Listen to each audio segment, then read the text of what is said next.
What is up, you guys? It is Jake State Farm here with Atomic Theory, back with another video. And for today's video, we are going to be looking at openings that are in standard chess, and just analyzing them to see whether or not they are playable in Atomic chess as well.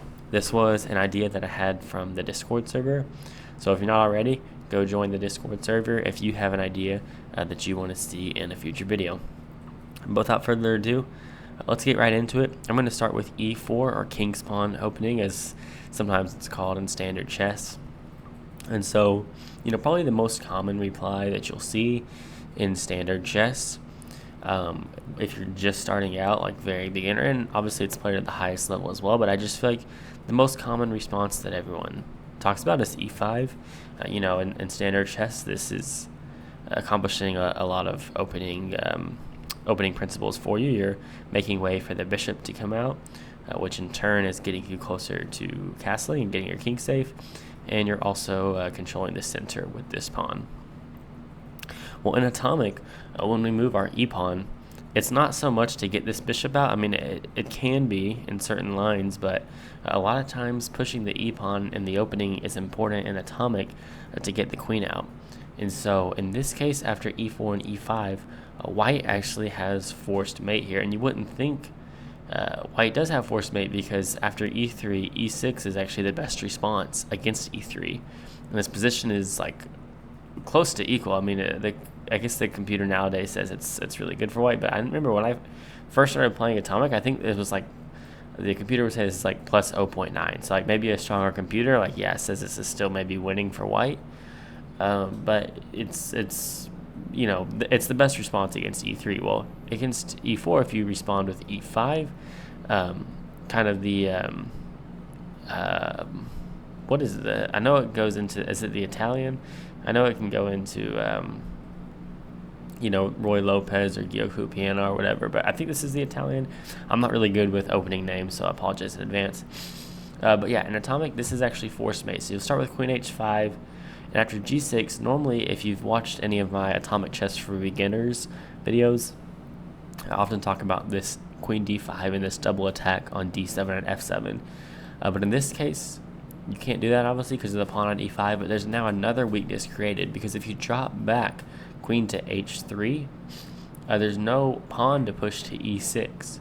So you're threatening mate in 1 here on d7. The only way to stop it is to push your pawn to f5. And now since our pawn is on e4, we can capture. And again, no way to stop this. If you push here, we can just go here, and that's going to be checkmate. So you have to go king to f7, and then just to move like queen e6. And you can explode the king just like that. So after e4 to e5, this opening is just completely losing for black. So never try this standard opening in Atomic chess. Alright, so another common one is the Sicilian. It's probably the second most common opening here. This one also loses. So again, remember, with our pawn getting pushed, we're not necessarily looking to get the bishop out.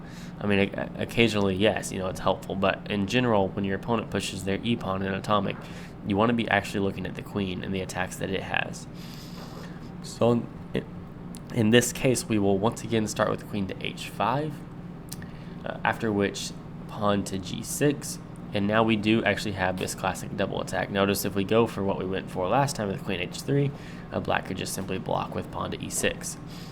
But after queen to d5, classic double attack on d7 and f7, and there's no way for black to stop both threats here. It's just going to be mate no matter what. So both the Sicilian and the Italian game here are losing for black. Okay, kind of the big three that I think of, like when I was first taught, was e5, c5, and e6. Okay, so e6 here, the French defense, is actually very strong. It's one of the, I guess, three main replies that I'd say are good against pawn to e4. And yeah, it's good against e3, and it's good against e4 as well. Obviously, if we go for queen h5, now there's no queen h3, which it's just completely blocked, and there's still no queen d5 because the pawn would just capture you here. So at this point, white would probably either want to go queen b5, queen b7, or maybe queen h7. But really, after e6, white does not really want to play queen h5. white would probably rather play d4 instead. And actually, after this move, you could play a lot of things as a black here. Like I would maybe go knight h6, but a completely fine move to play here is d5, transposing into kind of a mainline French here. And actually, going further, like I think knight c3 would be a fine move to make here. Yeah, knight c3, bishop b4. This is kind of, I wonder how long we can go here. Okay, yeah, bishop g5 you would never see in standard. I mean, e5 is a move here, obviously. a3 is a move here, maybe. I know queen g4 is an idea in standard, but that obviously is not going to work here because you're not really threatening to take on g7. So this may be around where it ends. Maybe we could make one or two more moves that you would actually see in standard, but say I think e5 is maybe common, and oh yeah, it's actually not very good. Queen h4. That's actually pretty bad for white here. So, but yeah, anyway, so actually a pretty the French can go a few moves into standard chess prep here. So yeah, the French gets my stamp of approval for atomic chess. Okay, another move, the Caro-Kann, e4 c6. This move does work.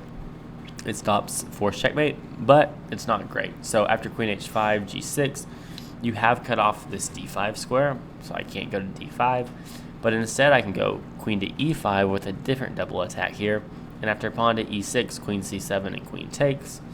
Now white has all the initiative here, so like knight f3. And this just is not great for the this is not great for the black side. Say you play something like f6 and d4. Now this knight has a tough time coming out. If knight h6, you could just take it, and obviously it can't go to f6 anymore. You don't really want to go to e7. You're not really threatening to go anywhere from there. So, and yeah, I mean bishop b4, you would just go c3. So really, I think the computer would agree that white is just completely winning here because they're also white's already up a bishop and a knight here. So yeah, c6 is technically avoiding forced mate here. But in general, the Caro-Kann is, it's not forced mate, but it's also pretty bad for the black side. And as I'm recording this, I'm just realizing that maybe it would be a good idea to do a tier list. So maybe I'll drop a tier list in the Discord server or something after this video launches. But yeah, having a tier list of these different openings could be a fun idea. Okay, let's look at a couple more. D5, the Scandinavian. This is a classic trap for beginners in atomic chess. You might be tempted to take this pawn just like you would in standard chess, but that loses to queen takes d2, so you definitely don't want to do that. And this is definitely one of the best responses that black can play. Here as white, you could play knight c3, you could play d4, you could play knight h3. There's a whole host of moves that you could play, but e takes d5 is just losing on the spot.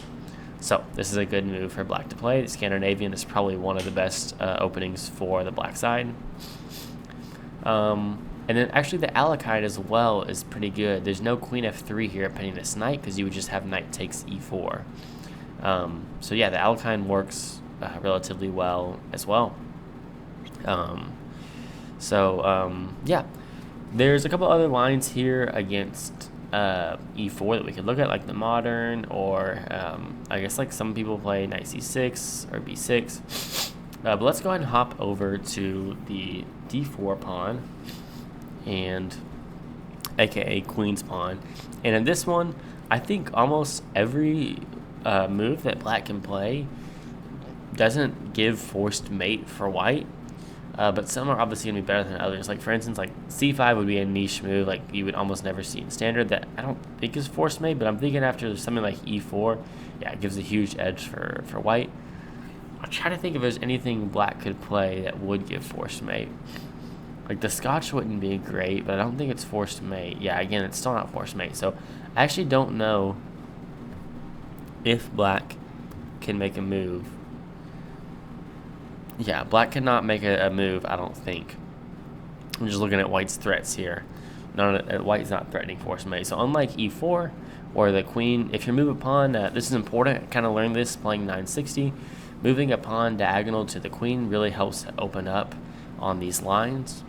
but moving a pawn directly in front of the queen does not give it as much space to open up in the opening, because you can only go to d2 or d3 to then come out to these squares. So there's certain lines where d4 makes a lot of sense, but if you're going for like an early queen attack, playing d4 is actually not as good, and that's why I wouldn't recommend it as much at the lower level.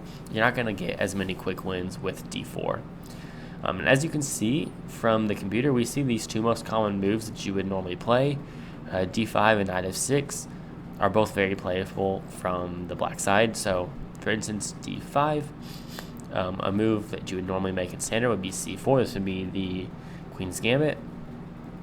And here, I think taking would be bad, but again, I don't think this is forced mate unless I'm mistaken. Yeah, this isn't great for black, but it's not forced mate. Again, there's no like queen a4, queen b3 forced mate idea here, and without the e-pawn, there's just no way to get the queen out this way right now.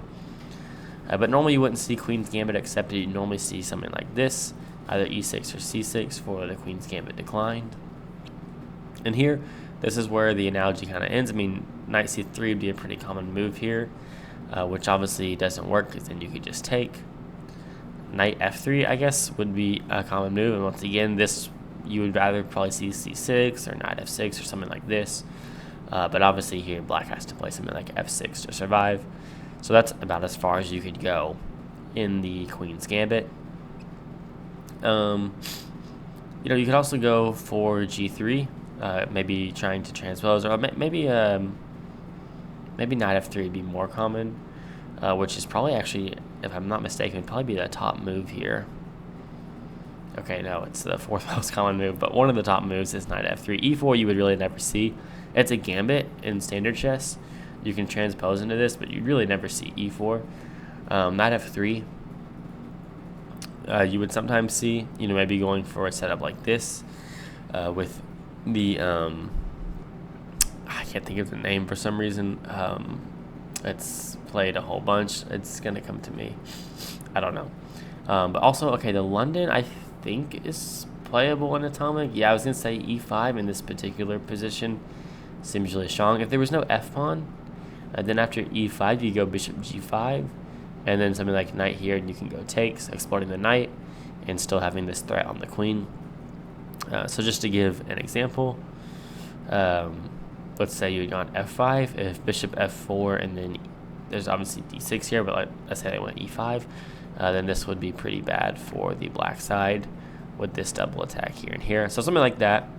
But in this particular position, after d4, d5, the London doesn't make too much sense because black could just play e5 here. And after bishop g5, f6, and this f-pawn can block all of white's fun here. Okay, next up, knight f6. Obviously, the most common reply here would be probably something like c4, I'd have to guess. Although, I guess in recent years, oh wait, I don't know, I'm looking at the database of Atomic Chess to get its standard. That's awkward.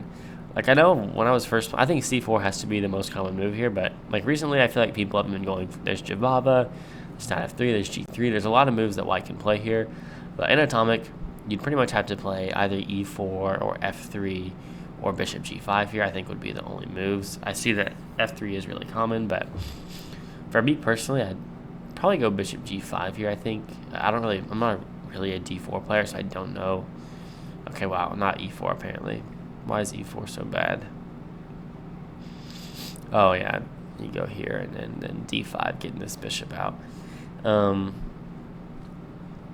okay, after knight f6, obviously c4 is losing it to knight e4, hitting this pawn, and after you push it, there would be knight d2, hitting this bishop on f1, and there's no way to stop it.